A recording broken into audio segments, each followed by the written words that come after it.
یتلو علیہم آیاتہ، نبی مکرم صلی اللہ علیہ وسلم کی یہ پہلی صفت ہے کہ آقا کریم علیہ السلام پر لوگوں پر اللہ کی کتاب اور خدائے قدوس کی آیتیں تلاوت فرماتے ہیں. آیتیں تلاوت. میرے پیارے اسلامی بھائیوں، آج ہمارے گھروں کے اندر قرآن حکیم کا جو سلسلہ ہونا چاہیے تھا، جو تلاوت ہونی چاہیے تھی، ایمانداری سے بتائیے کہ اس طریقے سے تلاوت ہمارے گھروں کے اندر ہوتی ہے. اور صبح فجر کی نماز پڑھنے کے بعد میں کبھی ٹہلنے جاتا ہوں تو میں دیکھتا ہوں کہ بہت سے بچے ماشاء اللہ بڑے بڑے بیگ اٹھائے ہوئے ایک دم، کوئی اسکوٹی پہ ہے، کوئی موٹر سائیکل پہ ہے، کوئی پیدل ہے، چل رہے ہیں. ہم نے پوچھا کہ کہاں جا رہے ہیں؟ ٹیوشن کرنے جا رہے ہیں. وہ کیا ہوتا ہے؟ میتھ پڑھایا جاتا ہے، سائنس پڑھائی جاتی ہے، انگریزی پڑھائی جاتی ہے. اس وجہ سے یعنی کیا مطلب ہوا کہ وہ فجر کا ٹائم جس وقت ان بچوں کو اٹھ کر کے نماز پڑھنی چاہیے تھی، نماز کی اتنی ہمارے ماں باپ کو فکر نہیں ہے، گھر کے بڑوں کو اتنی فکر نہیں ہے کہ بچہ نمازی بنے یا نہ بنے، نماز پڑھے یا نہ پڑھے، لیکن یہ بہت زیادہ فکر ہے کہ بچہ ٹیوشن پہ پہنچ جائے. ٹیوشن میں مخالف نہیں، ہمارے بچے بھی جاتے ہیں، مخالف نہیں ہے اس کے، لیکن جو طریقہ کار مسلمانوں نے اپنا لیا ہے اپنے نبی کا طریقہ چھوڑ کر کے، اس طریقے کی مخالفت ضرور ہے. اب دیکھیے اللہ کے پیارے محبوب علیہ السلام ارشاد فرماتے ہیں لوگوں، اچھا پہلے ایک عورت کی صورت کے لیے سناتا ہوں. آقا کریم علیہ السلام کی حدیث ہے کہ یہ جو آسمان کے ستارے ہیں نا، آسمان کے ستارے، اچھا ایمانداری سے بتائیے جس وقت موسم بالکل صاف ہوتا ہے اور انسان ایسے آسمان کی طرف دیکھتا ہے، یہ چمکنے والے ستارے یہ برے لگتے ہیں کہ اچھے لگتے ہیں؟ بہت خوبصورتی ہے نا. مصطفیٰ کریم علیہ السلام ارشاد فرماتے ہیں لوگوں یہ ستارے آسمان کے لیے امان بھی ہیں. امان کا یہ مطلب ہے جب تک ستارے قائم ہیں آسمان بھی قائم ہے، ستارے قائم زمین قائم ہے، لیکن جب سے ستارے ٹوٹ جائیں گے قیامت برپا ہو جائے گی. ستارے بڑے چمکتے ہوئے بڑے اچھے لگتے ہیں. زمین سے اوپر دیکھو تو آسمان کی خوبصورتی ستاروں کی وجہ سے.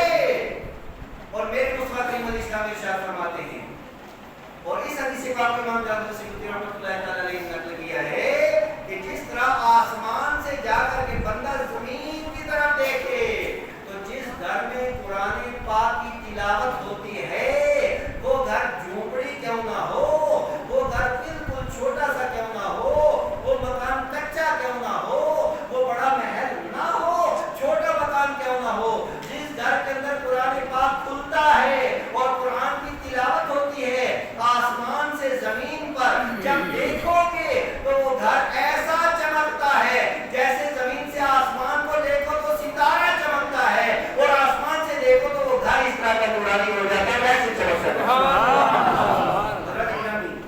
وہ گھر چمکتا ہے، اس کا مطلب کیا ہوا کہ چمک دمک قرآن کی تلاوت کی وجہ سے جن گھروں کے اندر قرآن حکیم کی تلاوت ہوتی ہے وہ گھر چمکتے ہیں. اور حضور علیہ السلام نے تلاوت فرمائی ہے اللہ کی آیتوں کو آپ کی امت کے اوپر اور ان کو قرآن سکھایا ہے.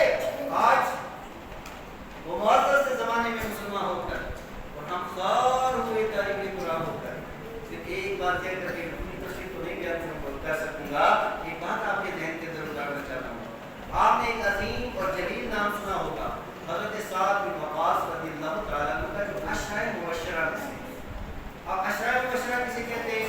وہ 10 صحابی جن کو میرے مصطفیٰ کریم علیہ السلام نے جنت کی سند عطا فرمائی. کتنے وہ صحابی ہیں؟ 10. بولو کتنے ہیں؟ 10. کہا جاتا ہے عشرہ مبشرہ. اب یہ وہ 10 کے جن کو بشارت ہے ان میں سے ایک نام ہے حضرت سعد بن وقاص رضی اللہ تعالیٰ عنہ.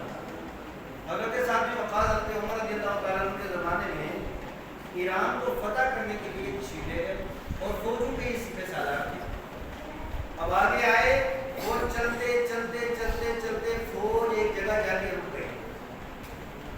سعد بن وقاص بھی آئے اور آپ نے ارشاد فرمایا حضور کے امتیوں رکے کیا ہو، وجہ کیا ہے؟ حضور والا بس آپ کے حکم کا انتظار ہے.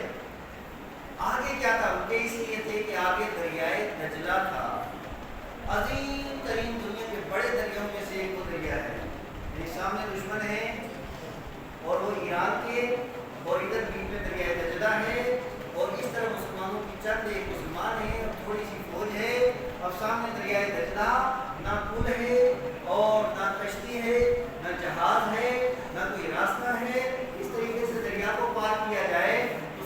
बिन वकास से इरशाद फरमाया ऐसे पार किया जाए। कैसे पार किया जाए? ऐसे। जोर से ऐसे ऐसे पार किया जाए। साथ बिन वकास घोड़े के ऊपर सवार हुए और कहा मेरे पीछे चलना शुरू कर दो। तारीख इस्लाम ये बताती है साथ बिन वकास का घोड़ा आगे था, इस्लामी फौजों के घोड़े पीछे थे। सारे के सारे लोग इस किनारे से उस किनारे चले गए, एक घोड़े के पांव के साथ पानी भी नहीं लगा था। सुभान अल्लाह। अब मैं आपसे पूछना चाहता हूँ, दश्त से दरिया में न छोड़े हम, बहरे जुल्मात में दौड़ा दिए घोड़े हम तो वो थे जो दरियाए दजला को अबूर कर रहे थे। आज सूखा गड्ढा पार नहीं होता। हम वो थे। वजह क्या थी? तो देखते थे अरे इस्लाम का दुश्मन हमारे जीते जी हमारे सामने खड़ा। जज्बा क्या था कि इस्लाम का दुश्मन हम जी रहे हैं, सांसें ले रहे हैं और इस्लाम का दुश्मन सामने खड़ा हो, हम ये बर्दाश्त नहीं करेंगे। जब उन्होंने बर्दाश्त नहीं किया तो अल्लाह तबारक व तआला ने पानी की लहरों को उनके लिए फर्श बना दिया। जब वो चले गए, अब आगे उन्होंने कहा जनाब वाला देखो पुल नहीं है, सवारी नहीं है और उसके अलावा कोई जहाज भी नहीं है, कोई कश्ती नहीं है, ये कौन सी जमात है? इसलिए कि इंसान नहीं दो आमदन। उन्होंने कहा ये जिन्नात आ गए हैं, इनके साथ हम लड़ नहीं सकते हैं, न इनका मुकाबला कर सकते हैं। सारा इलाका ईरानियों ने खाली कर दिया। अल्लाह ताला ने मुसलमानों को फतह नुसरत अता की। सुभान अल्लाह, सुभान अल्लाह। जरा दिखने होगा। यहाँ से पूछना चाहता हूँ, आज हमारा जज्बा मर क्यों गया? आज हमारा जज्बा मिट क्यों गया? आज हम सब लोग इस कदर एहसास कमतरी का शिकार क्यों हो गए? आज हालत यहाँ तक हो गई कि दो पैसे की कमीने लोग नबी पाक के खिलाफ भोंकते हैं, मुसलमान उसके बावजूद चुप क्यों रहता है? और कोई भी इस्लाम के ऊपर अगर बकवास करता है, मुसलमान खामोश क्यों रहता है? और फिर ये देखिए ये तो गैरों का काम है। मुझे आज तक ये बात में समझने से कासिर हूँ कि मुसलमान हर बंदे के ऊपर जो भी बालिग है उसके ऊपर नमाज फर्ज है, और उसके ऊपर भी फर्ज है, मर्द के ऊपर भी फर्ज है, छोटे के ऊपर भी फर्ज है, बड़े के ऊपर भी फर्ज है। जब अल्लाह तबारक व तआला ने नमाज फर्ज की है और नमाज खौफ का तरीका पूछिए और नमाज खौफ का तरीका उलमाए किराम से पूछिए और पढ़िए आप 5वां पारा। नमाज खौफ का तरीका ये बताया गया कुरान हकीम के अंदर कि अगर तुम जंग करते हो और जंग के अंदर डिस्टर्ब नहीं होता है, जंग के अंदर शॉपिंग नहीं होती है, जंग के अंदर टहलने का कोई ग्राउंड नहीं होता है, जंग के अंदर कोई मजे लेने का मकान नहीं होता है, जंग के अंदर गोलियों की बारिश होती है, जंग के अंदर तीरों की बारिश होती है, जंग के अंदर तलवारों का साया होता है, जंग के अंदर इंसान ने अपनी जान को हथेली पे रखा होता है। ऐसे वक्त में अगर नमाज आ जाए, नमाज का वक्त आ जाए, लड़ाई में अगर आ गया वक्त नमाज, कितना रूह होकर के जमीन को सोइकों में हिजाब, एक ही समय में खड़े हो गए महमूद व याद, ना कोई बंदा रहा ना बंदा रहा। हज़रात गिरामी, अब नमाज खौफ का जो तरीका रब ताला ने बताया है वो ये है कि इमाम खड़ा हो जाए और दो जमातें बना ली जाए। एक जमात काफिरों के साथ लड़ती रहे, यानी तीर खाती रहे, तीर मारती रहे, और दूसरी जमात इमाम के पीछे अल्लाहु अकबर कह करके एक रकअत पूरी करे। जब एक रकअत पूरी हो जाए तो अब इमाम साहब उसी तरह नमाज पढ़ते रहे, ये पूरी की पूरी जमात चली जाए, काफिरों से लड़ना शुरू कर दे, और दूसरी जमात आए और अल्लाहु अकबर कह करके नमाज शुरू कर दे। अब दो रकअत पे इमाम साहब सलाम फेर देंगे।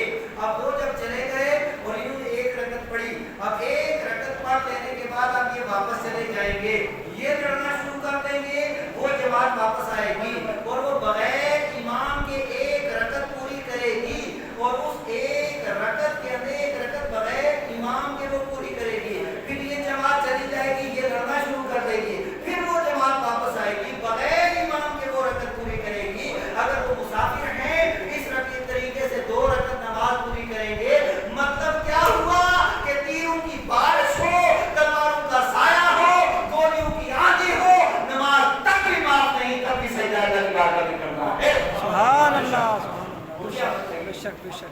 मुझे बताइए कि जिस वक्त सूखा कट्ठा के इलाके के अंदर जब ये हाफिज इकबाल साहब और इनकी मस्जिद से जब हैया अला सलाह हैया अला फलाह की सदाएं बुलंद होती है, बताओ क्या गोलियां चलती हैं? क्या वहाँ पे तीर चलते हैं? क्या वहाँ पे भाले हाथ मारे जाते हैं? क्या वहाँ पे तलवारें चलती